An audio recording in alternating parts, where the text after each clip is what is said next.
Stella was almost beaten in the market. It happened on a Tuesday afternoon when there was nothing left to eat at home. Stella had searched every corner of the kitchen. Empty pots, empty containers. She told her mother she was going for a walk to clear her head, but really she just needed to escape the empty house.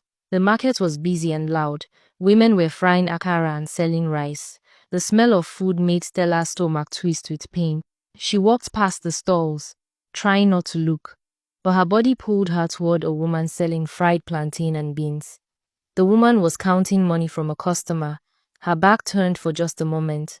Stella's hand moved before her brain could stop it. She grabbed the wrap of food from the table and started running.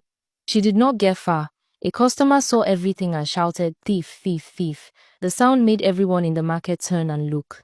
Hands grabbed Stella from behind. The wrap of food fell to the ground. People started gathering around her like bees. A woman slapped her hard across the face. Someone else pushed her. Stella fell to her knees, covering her head with her arms as more people came closer, ready to beat her. Then one voice rose above the noise. It was an old man selling vegetables nearby. He said she must be very hungry to steal food.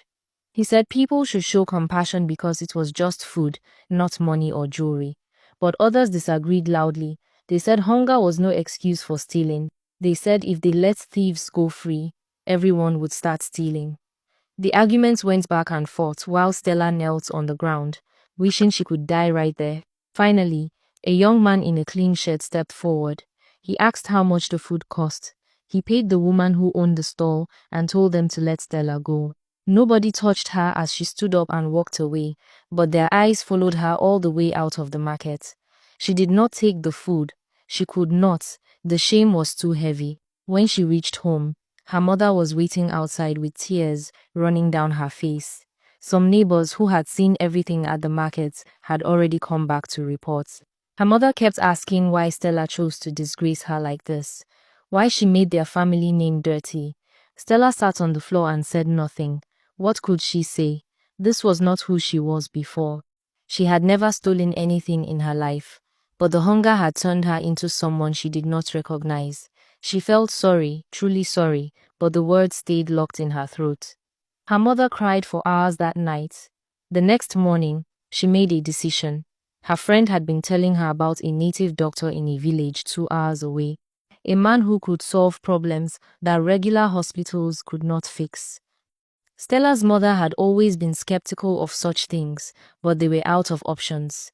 The pastors had failed, the herbalists had failed, the regular doctors had failed. She had to try something, anything, before her daughter destroyed herself completely. They traveled by bus to a small village surrounded by palm trees and red dirt roads.